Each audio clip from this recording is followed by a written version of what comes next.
Hey guys, it's Jason from For the Love of Tractors again. Excuse my squeaky chair.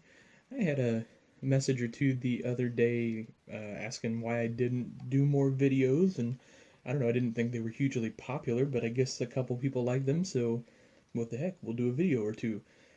So I guess this time we'll do a video of my first generation quad track.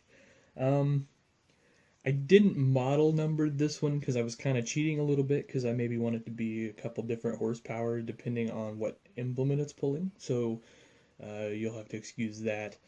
Um, but anyway, this is mostly scratch built, is the best way to put it.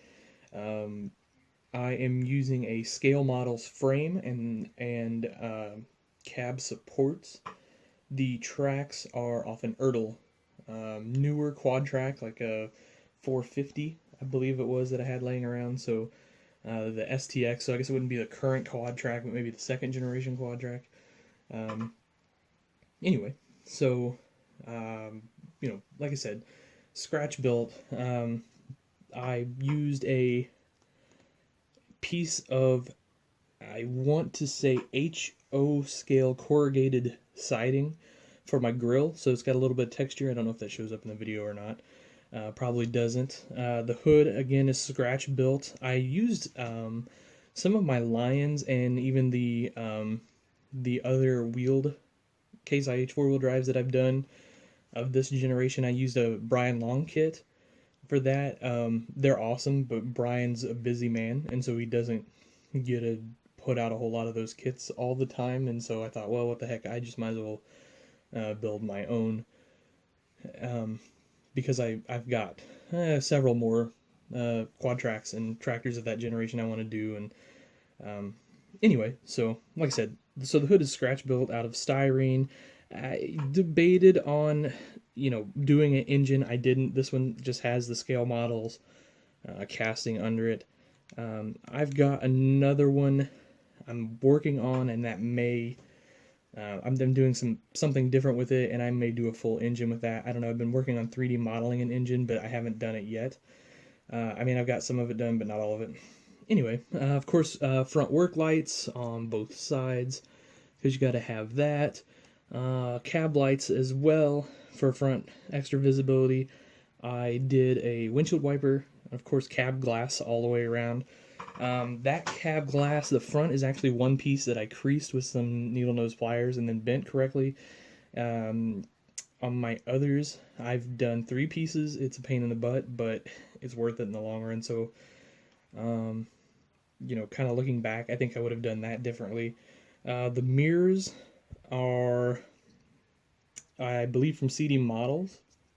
I used to be a CD Model dealer, so I've got gobs of those laying around. So I think I just use those up. Some of these early quad tracks didn't even have mirrors up there, but we always added mirrors extra, even on our tractors, our four-wheel drive, and particularly track tractors that didn't maybe come with outward mirrors, just for that visibility.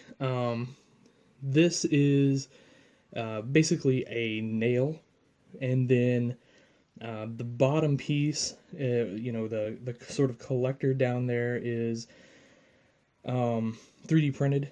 I printed those up because I use those quite a bit. I put those on a lot of different tractors. And then the actual intake tube is just a piece of styrene that goes into the engine compartment. This side, I actually just reused the scale model exhaust because it looks fine.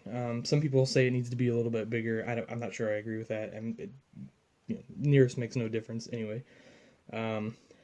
The rear light bar, which a lot of these quad tracks didn't come with, but I wanted one. Again, it's kind of extra safety if you're going to be roading it, and we do on the real farm, so I thought I wanted my toy farm to have it too. That is 3D printed. You can find that on my shop, Shapeways/shop/ FTLOT. It stands for the love of tractors. Again, work lights on the back. I did a bareback hitch. Debating on the hydraulic setup on this still. This has kind of been a little bit of an experiment as far as tractor goes. This whole back end is scratch built. Again, not using the scale model back end. It's way too small. The fenders don't look right. And let's see if I've got one here to compare. and I know I do. Here we go. So here is what the scale model's rear end looks like. It's longer one way and narrow and shorter, and the fenders look goofy. And anyway, just don't recommend it. It's pretty easy to knock out this piece. It's 1, 2, 3, 4, 5, 6 pieces of styrene for the main part, and then 2 more for the sort of outer parts, and then your fenders are another 3 parts each. So it's pretty easy to knock out one of those. Once you kind of get your measurements set up in your jig or whatever, it doesn't take very long at all. And of course, I just broke off my piece. Oh, there's a blooper. Of course, I added a fuel filler cap, painted that, rails, as usual. Grab rail here. I did actually reuse the stock scale model sides. Brian Long has recast those in the past, and I've used those on a lot of his tractors. They look pretty sweet, but I kind of felt on this quad track it was probably just worth reusing these because they're pretty close. So anyway, I just did that. I actually filled the little rivet hole in that goes under right here because that drives me nuts that when there are holes that are unfilled. I filled the cab hole here too a little bit and actually ran my mirror through that, so there's still a little bit of a gap, but not much.